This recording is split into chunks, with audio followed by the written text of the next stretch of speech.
You know guys, causative verb is the most important topic in English grammar. क्योंकि कोई काम करने की इंग्लिश हम आसानी से बना लेते हैं, जब बात आती है किसी से काम करवाने की इंग्लिश बनाना तो हम बहुत ही कंफ्यूज हो जाते हैं, क्योंकि उसके लिए कुछ स्पेशल वर्ब्स की जरूरत होती है।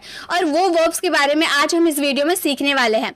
ज्यादा वर्ब्स के बारे में नहीं बताऊंगी, बस 3 कॉस्टिव वर्ब के बारे में बताऊंगी, लेकिन इतनी अच्छी तरह से इतनी डिटेल में बताऊंगी कि लाइफ में आपको कभी भी ये तो इन कॉस्टिव वर्ब परेशान नहीं करेंगे। इस वीडियो में हम 3 कॉस्टिव वर्ब मेक, गेट और लेट के बारे में जानने वाले हैं, और पूरे टेंस और टॉल मॉडल्स के साथ ही कैसे इसे यूज किया जाता है सभी पूरे डिटेल में सीखने वाले हैं। तो वीडियो में आपको एंड तक बने रहना है, और मैं आपको गारंटी दे सकती हूँ कि इसके बाद आपको इन 3 कॉस्टिव वर्ब में कभी कोई परेशानी नहीं होगी। तो चलिए बिना टाइम वेस्ट किए, जो हमें किसी से कोई काम करवानी हो उसकी इंग्लिश कैसे बनानी है वो सीखते हैं। तो सबसे पहले हम मेक के यूजेस को सीखेंगे। मेक का हिंदी मीनिंग होता है काम करवाना। यहाँ पे अक्सर स्टूडेंट कंफ्यूज होते हैं मैक और गेट में, क्योंकि मैक का मतलब भी होता है काम करवाना और गेट का मतलब भी होता है काम करवाना। हालांकि लेट का मतलब होता है काम करने देना, वो हम लास्ट में सीखेंगे, क्योंकि उसका यूजेस बहुत ही आसान कॉन्सेप्ट होते हैं और स्टूडेंट को अच्छे से समझ में भी आते हैं। तो पहले हम मेक और गेट को अच्छे से सीखते हैं। मैं उसके डिफरेंस भी आपको बताऊंगी कि कहाँ पे मेक का यूज करना है, कहाँ पर गेट का यूज करना है। तो पहले हम मेक को देख लेते हैं। किसी से कोई काम करवानी हो तो उसका स्ट्रक्चर कैसे होता है। सबसे पहले आपको सब्जेक्ट लगानी होती है, देन मेक, मैक्स या फिर मैड। यहाँ पे आप देखिए मेक का यूजेस आप टेंस के अकॉर्डिंग चेंज कर सकते हैं। अगर आप प्रेजेंट की बात करें तो मेक का यूज कर सकते हैं, पास्ट की बात करें तो मैड का यूज कर सकते हैं, या फिर वर्ब का थर्ड फॉर्म की बात करें तो मैड का यूज कर सकते हैं। मतलब आपका मेक टेंस और सब्जेक्ट के अकॉर्डिंग चेंज हो सकता है, उसमें कोई दिक्कत नहीं है। देन आपको ऑब्जेक्टिव केस लगाना है। ऑब्जेक्टिव केस क्या होता है ये मैंने आपको बहुत बार बताया है। जैसे ही का हिम हो जाता है, सी का हर हो जाता है, आई का मी हो जाता है, ये हमारा ऑब्जेक्टिव केस होता है, तो वो हमें लगानी होती है। देन वर्ब का first form and the last object. अब मेक में कैसे सेंटेंसेस आते हैं, जैसे वह मुझे हंसाता है, मैं रवि से किताब पढ़वाता हूँ, रोहन मुझे हंसाता है, वह मुझसे पानी भरवाता है। तो ऐसे वाले सेंटेंस जब आप खुद काम नहीं करते हो, किसी और पर्सन से करवाते हो, तो उसमें हमें मेक का यूज करना होता है। और मेक का यूज हम जब किसी को फोर्स देकर कोई काम करवाते हैं तब हम उसमें मेक का यूज करते हैं। जैसे वह मुझे हंसाता है, मतलब फोर्स देकर हंसाता है, मैं हंसना नहीं चाहता हूँ फिर भी वो मुझे डरा धमकाकर हंसाता है, ऐसा ही कुछ समझ लेते हैं। मतलब जब भी आपको फोर्स देकर कोई काम किसी से करवानी हो तो उसमें मेक का यूज कर देंगे। अब बात आती है कॉस्टिव वर्ब में भी 2 तरह के सेंटेंसेस आते हैं। एक होते हैं एक्टिव कॉस्टिव वर्ब और दूसरा होते हैं passive causative verb. Active causative verb में आपके 5 कॉस्टिव वर्ब होते हैं, make, get, have, let, help. ये हमारे 5 कॉस्टिव वर्ब होते हैं जो हमारे एक्टिव कॉस्टिव वर्ब में आते हैं। इनमें हमें वर्ब का फर्स्ट फॉर्म लगाना होता है। लेकिन जो पैसिव कॉस्टिव वर्ब होता है उसमें सिर्फ 2 ही कॉस्टिव वर्ब आते हैं। एक होता है हमारा हैव और दूसरा होता है गेट, और उसमें हमें वर्ब का थर्ड फॉर्म लगाना होता है। क्यों लगाना होता है वो मैं आपको गेट के यूजेस में बताऊंगी। तो मैक का यूज तो हम सिर्फ एक्टिव कॉस्टिव वर्ब में करते हैं, जो कि हमें वर्ब का फर्स्ट फॉर्म लगाना होता है। तो जब आपको अगर किसी से कोई काम फोर्स देकर करवानी हो तो उसमें आपको मेक का यूज करना है। लेकिन जब आप किसी को कन्वेंस करके कोई काम करवाते हो, वह मुझे हंसाता है, मना के हंसाता है, जोक मारता है हंसाने के लिए, तो वहां पे हम गेट का भी यूज कर सकते हैं। तो चलिए मेक का, वह मुझे हंसाता है, इसमें अगर मेक का यूज करें, फोर्स देकर हंसाता है, तो पहले हमें ये पहचाननी होगी कि जो सेंटेंस हम बोल रहे हैं वो प्रेजेंट का है, पास्ट का है, या फिर मॉडल्स वाले सेंटेंसेस है। कैसे सेंटेंसेस है पहले आपको सेंटेंस को समझना होगा। तो यहाँ हम बोल रहे वह मुझे हंसाता है, ता है, ती है, यानी कि प्रेजेंट इंडेफिनिट का सेंटेंस है। सब्जेक्ट हमारा क्या है, सब्जेक्ट हमारा वह है, वह के लिए हम क्या लगाते हैं, ही। देन ही हमारा थर्ड पर्सन सिंगुलर होता है, इसलिए वर्ब का 5th फॉर्म लगता है, ना कि वर्ब का फर्स्ट फॉर्म। अब ये देखिए, अब यहाँ पर आप बोलेंगे मैम यहाँ तो आप वर्ब का फर्स्ट फॉर्म बोलिए, तो हाँ यहाँ वर्ब का फर्स्ट फॉर्म है। तो यहाँ पे आप क्या ध्यान दीजिए, अगर मान लीजिए ये आपका वर्ब का फर्स्ट फॉर्म है और ये आपका सेकेंडरी फॉर्म है, ये आप मान के चलिएगा तो आपको अच्छे से समझ में आएगा। ये हमारा सेकेंडरी फॉर्म है, ये हमारा मेक जो है वर्ब का फर्स्ट फॉर्म है। तो जो भी चेंज होगे, जहां भी आपको पास्ट में चेंज करना है, मेक बोलना है या मैड बोलना है, सारा आपको चेंज मेक को ही करना है। तो वह मुझे हंसाता है, थर्ड पर्सन सिंगुलर है ही, तो ही के अकॉर्डिंग हमें मैक्स का यूज करना है। He makes me laugh, he makes हमारा वर्ब का 5th फॉर्म हो गया। देन ऑब्जेक्टिव केस, किसे हंसाता है, मुझे हंसाता है, तो मुझे का आई होता है, आई का ऑब्जेक्टिव केस मी हो जाता है। देन हंसाने के लिए लाफ का यूज करते हैं, जो कि हमें वर्ब का 5th फॉर्म, सेकेंडरी फॉर्म क्या है, हंसाना, वो लाफ लगा दिए। He makes me laugh. I hope guys आपको सेंटेंस समझ में आ रहा होगा। आप इसी से रिलेटेड बहुत सारे सेंटेंस बना सकते हैं। जैसे वह मुझे हंसाता है, ही मेक्स मी लाफ। अगर मैं बोलूँ मैं उसे हंसाती हूँ, मैं उसे हंसाती हूँ, तो मैं के लिए आई हो जाएगा और मेक्स नहीं लगाएंगे, वर्ब का फर्स्ट फॉर्म मेक लगाएंगे। आई के साथ तो वर्ब का फर्स्ट फॉर्म लगता है, तो बोलेंगे आई मेक हिम लाफ, मैं उसे हंसाती हूँ, आई मेक हिम लाफ। उसी तरह से मैं रवि से किताब पढ़वाता हूँ, ये भी हमारा प्रेजेंट इंडेफिनिट का सेंटेंस है। मैं रवि से किताब पढ़वाता हूँ, मैं यहाँ पर खुद किताब नहीं पढ़ रही हूँ, रवि से पढ़वाती हूँ, तो रवि हमारा ऑब्जेक्टिव केस हो जाएगा। और जब कोई नाम का ऑब्जेक्टिव केस आपको लगाना होता है तो जो नाम रहता है वही हमारा ऑब्जेक्टिव केस भी लगता है। तो हम बोलेंगे I make Ravi read a book, I make Ravi read a book, मैं रवि से किताब पढ़वाती हूँ। रोहन हम लोग से काम करवाता था, अब यहाँ पर हम पास्ट इंडेफिनिट की बात कर दिए, करवाता था पास्ट की बात कर दिए, तो यहाँ पर रोहन किससे काम करवाता है, हम लोग से, वो खुद काम नहीं करता है, हम लोग से करवाता है, तो रोहन हमारा सब्जेक्ट हो गया। देन पास्ट इंडेफिनिट में वर्ब का सेकेंड फॉर्म लगाना होता है, इसलिए मेक का सेकेंड फॉर्म क्या हो जाएगा, मेड, हम लोगों के लिए अस, क्योंकि वी का ऑब्जेक्टिव केस अस होता है। फिर काम के लिए work, Rohan made us work, Rohan हम लोग से काम करवाता था। रवि उसे दौड़ा रहा है, रवि उसे दौड़ा रहा है, यह हमारा प्रेजेंट कॉन्टिन्यूअस का सेंटेंस है। रवि खुद नहीं दौड़ रहा, उसे दौड़ा रहा है, Ravi is making him run, Ravi is making him run, Ravi उसे दौड़ा रहा है। मैं अभी आपको सारे सेंटेंसेस के अकॉर्डिंग कैसे सेंटेंसेस को फ्रेम करने हैं वो सारे मैं अभी बताने वाली हूँ आपको। रोहन सोहन से अपना घर साफ करवाता है, रोहन खुद नहीं करता है, तो बोलेंगे रोहन, रोहन हमारा थर्ड पर्सन सिंगुलर है इसीलिए makes, Rohan makes Sohan clean his house. तुम रिया से खाना बनवा रहे थे यानी कि ये हमारा पास्ट कॉन्टिन्यूअस हो गया, तो बोलेंगे यू वर, यू के साथ तो वर लगता है, you were making Riya cook food, you were making Riya cook food. Rohit उसे इंतजार करवाता होगा, अब यहाँ पे देखिए आप सोचेंगे कि यहाँ पर गागेगी है तो हम यहाँ पर विल का यूज कर देंगे, लेकिन आप सेंटेंस को समझने की कोशिश कीजिए। मैंने यह सेंटेंस क्या बोला, रोहित उसे इंतजार करवाता होगा, आने वाले समय की बात हम नहीं कर रहे, रोहित उसे इंतजार करवाता होगा। आपने उसे पूछा कि रोहित कहाँ है, तो आप बोल रहे कि रोहित से मिलने कोई आया है, रोहित अभी उसे इंतजार करवाता होगा। प्रेजेंट की बात करें, हम यहाँ फ्यूचर में नहीं जा रहे, प्रेजेंट की बात करें, तो जब भी मैंने आपको क्या बताया था, प्रेजेंट में अगर आप कोई बात बोल रहे हो उसमें गागेगी आ रहा है, यानी कि उसमें वुड का यूज करना है, पॉसिबिलिटी शो कर रहा है, तो हम बोलेंगे Rohit would have made her wait, would have का यूज किए और वर्ब का थर्ड फॉर्म लगाए, वुड हैव के साथ वर्ब का थर्ड फॉर्म लगता है, ये मैंने वुड के यूजेस में आपको अच्छे से क्लियर किया है। तो Rohit would have made her wait, मैं तुमसे काम करवाऊंगा, आने वाले समय में मैं तुमसे काम करवाऊंगा, ये हमारे फ्यूचर वाले सेंटेंस है, तो बोलेंगे I will make you work, I will make you work. मैंने उससे इंग्लिश बुलवाया, I made him speak English, I made him speak English. तो ये तो हम लोगों ने टेंस के अकॉर्डिंग कैसे सेंटेंसेस को फ्रेम करना है वो हम लोगों ने देख लिया, लेकिन अगर हमें मॉडल के साथ किसी के सेंटेंसेस का यूज करना है तो वो कैसे करेंगे। पहले मैं आपको नेगेटिव सेंटेंस बता देती हूँ, क्योंकि बहुत सारे स्टूडेंट की दिक्कत आती है कि पॉजिटिव सेंटेंस तो हम बना लेते हैं लेकिन नेगेटिव सेंटेंस नहीं बना पाते हैं। तो नेगेटिव सेंटेंस कैसे बनाना है, जैसे मैंने यहाँ सेंटेंस बोला ना, मैंने उससे इंग्लिश बुलवाया, ये हमारा पास्ट इंडेफिनिट का सेंटेंस है। अगर मैं इसे बोलूँ मैंने उससे इंग्लिश नहीं बुलवाया, नेगेटिव सेंटेंस मैंने उससे इंग्लिश नहीं बुलवाया, तो यहाँ पे जब पास्ट इंडेफिनिट की बात करते हैं तो नेगेटिव सेंटेंस में हमें क्या यूज करना होता है, डिड प्लस नॉट का यूज करना होता है, डिड नॉट का यूज करना। तो हम बोल सकते हैं ना I didn't make, did not के बाद वर्ब का फर्स्ट फॉर्म लगता है ना, तो I didn't make him speak English, I didn't make him speak English, मैंने उससे इंग्लिश नहीं बुलवाया। अगर इंट्रोगेटिव सेंटेंस बोलेंगे, क्या मैंने उससे इंग्लिश बुलवाया, did I make him speak English, did I make him speak English. तो ज़्यादा कुछ नहीं है, बस आपको नॉट आपको टेंस के अकॉर्डिंग अपने हेल्पिंग वर्ब का यूज़ करना है बस, और नेगेटिव सेंटेंस और इंट्रोगेटिव सेंटेंस में कुछ भी नहीं है। चलिए अब टॉल मॉडल्स के साथ यूज़ करके सेंटेंसेस को देखते हैं। जैसे मैं बोलूँ मैं आपसे इंग्लिश बुलवा सकता हूँ यानी कि कैन का यूज़ करना है, मैं आपसे इंग्लिश बुलवा सकता हूँ। I can make you speak English, मैं आपसे इंग्लिश बुलवा सकता था, पास्ट में मैं आपसे इंग्लिश बुलवा सकता था। I could make you speak English, मैं आपसे इंग्लिश बुलवा सकूंगा, फ्यूचर में मैं आपसे इंग्लिश बुलवा सकूंगा।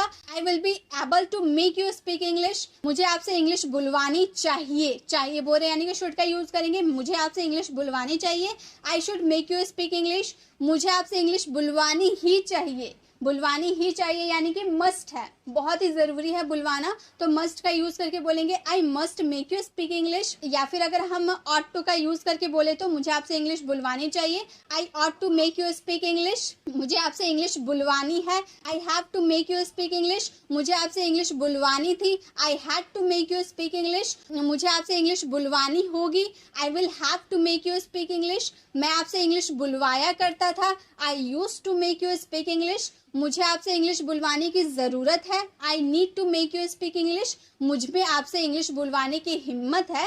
आई dare to make you speak English. तो आप जो बेसिक मॉडल्स होते हैं ना, उसके साथ भी आप मेक का यूज़ कर सकते हैं किसी से कोई काम करवाना हो तो, ठीक है। तो आप मॉडल्स का भी यूज़ कर सकते हो अपने सेंटेंसेस में। आई होप आपको मेक के यूजेस समझ में आ गए होंगे। आपको ज़रा सा भी कोई डाउट है तो मुझे कमेंट में ज़रूर बताइएगा, मैं आपको और भी अच्छे से एक्सप्लेन करने की कोशिश ज़रूर करूँगी।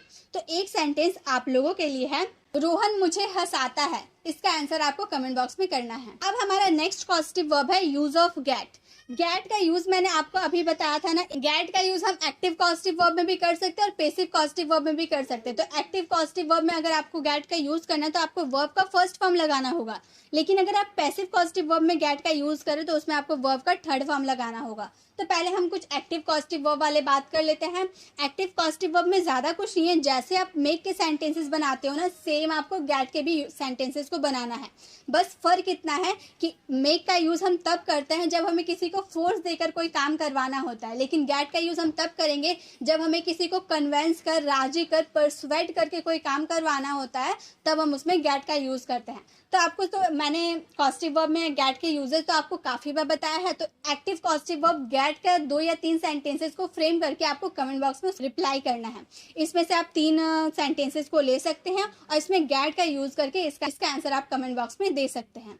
अब हम यहाँ पर सबसे ज़रूरी होता है गेट का यूज़ पैसिव पॉजिटिव वर्ब में कैसे करें, जो बहुत ही ज़्यादा दिक्कत होती है, तो उसे हम अच्छे से समझते हैं। गेट का यूज़ काम करवाने के सेंस में करते हैं और हम यहाँ पैसिव पॉजिटिव वर्ब के बारे में बात करें। अब ध्यान दीजिए, पैसिव पॉजिटिव वर्ब में हमेशा वर्ब का थर्ड फॉर्म ही लगता है। इसका स्ट्रक्चर कुछ अलग होता है। देखिए, एक्टिव पॉजिटिव वर्ब का स्ट्रक्चर क्या था, subject, make, objective case, verb का फर्स्ट फॉर्म ऑब्जेक्ट। लेकिन जब हम पैसिव पॉजिटिव वर्ब की बात करेंगे तो कुछ हमारा अलग स्ट्रक्चर होगा।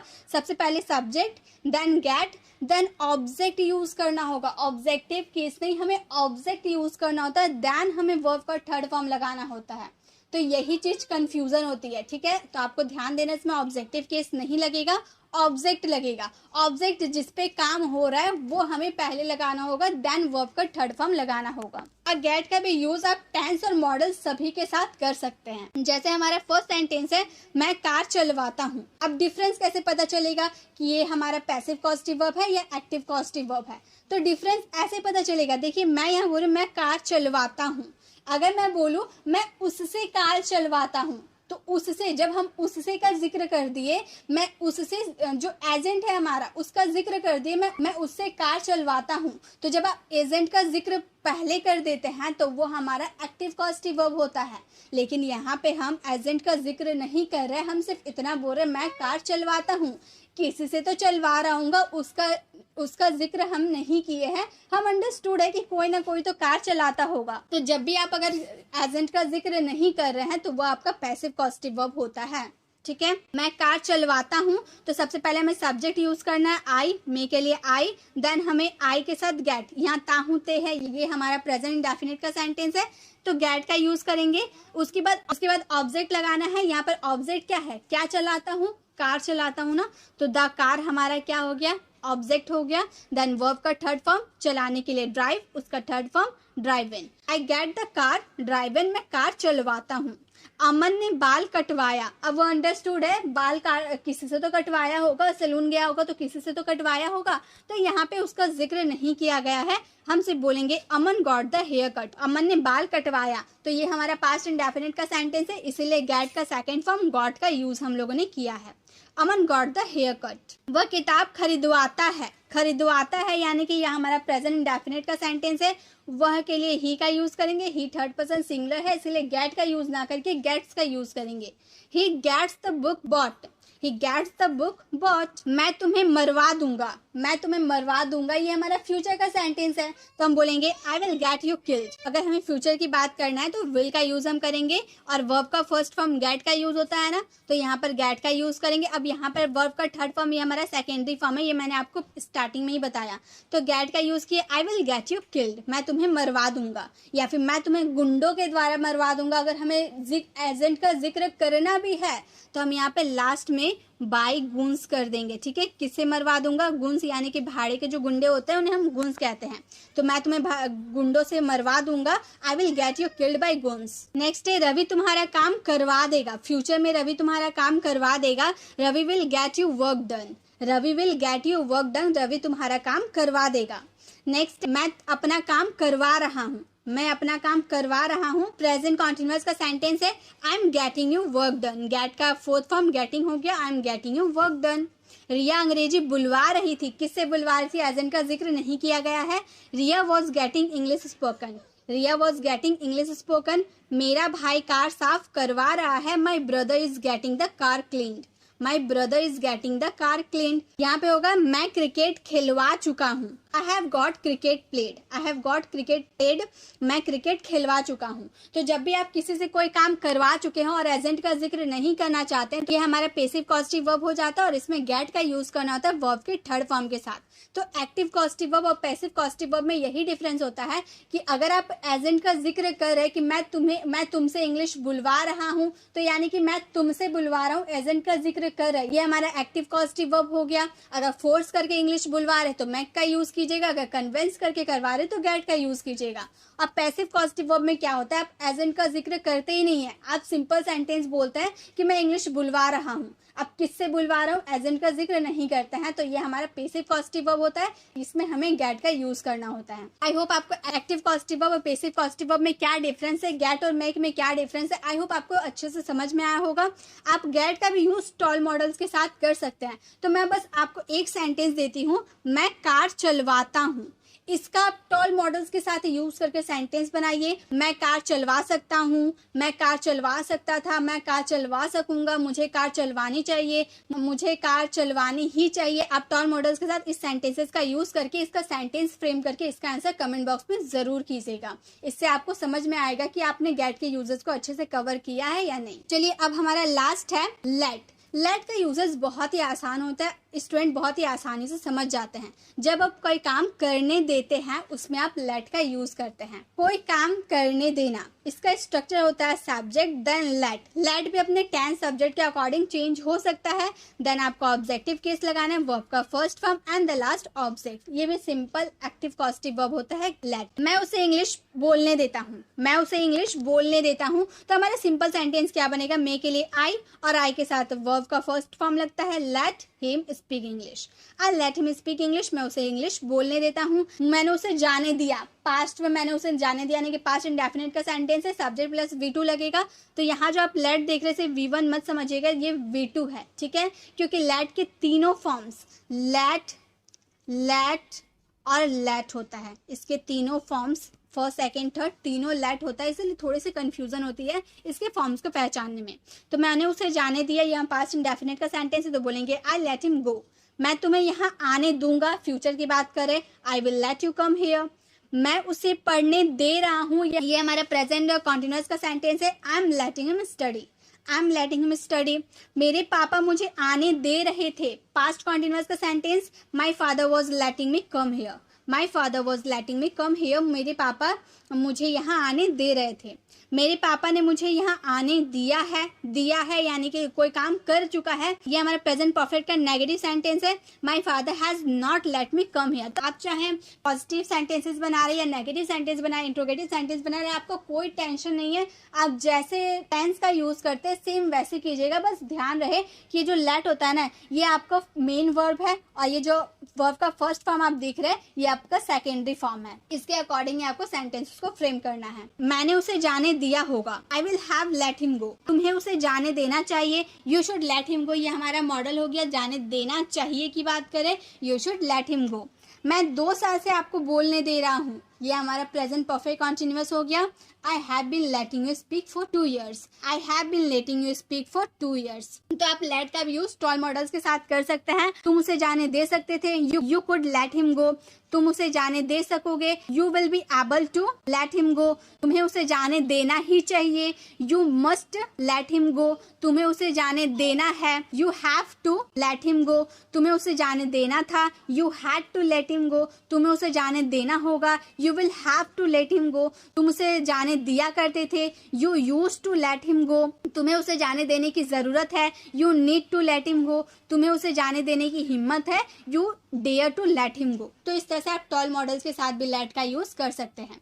तो आई होप आपको 3 कॉस्टिव वर्ब मैंने बताया है, मेक, गेट और हैव। मेक और गेट में क्या डिफरेंस है, आई होप आपको बहुत अच्छे से समझ में आया होगा, क्योंकि मैंने बहुत ही इजी वे में आपको समझाया है। अगर आपको हल्की से भी डाउट है तो मुझे कमेंट बॉक्स में जरूर बताएं, मैं आपको और भी अच्छे से क्लियर करने की कोशिश जरूर करूंगी। तो यहाँ पे हम लोगों ने 3 कॉस्टिव वर्ब को बहुत ही इजी वे में कंप्लीट किया है, मेक, गेट और लेट। आई होप आपको समझ में आया होगा। वीडियो कैसी लगी कमेंट में जरूर बताइएगा, और मैंने जो आपको होमवर्क दिया उसे जरूर कंप्लीट कीजिएगा। जब तक आप उसे कंप्लीट नहीं करोगे आपको कुछ समझ में नहीं आएगा। आप खुद से बनाने की कोशिश करो, देखो आपको 100% समझ में आएगा। इसे लाइक करें और ज्यादा से ज्यादा स्टूडेंट को शेयर भी करें, ताकि सभी कॉस्टिव वर्ब को सीख पाए।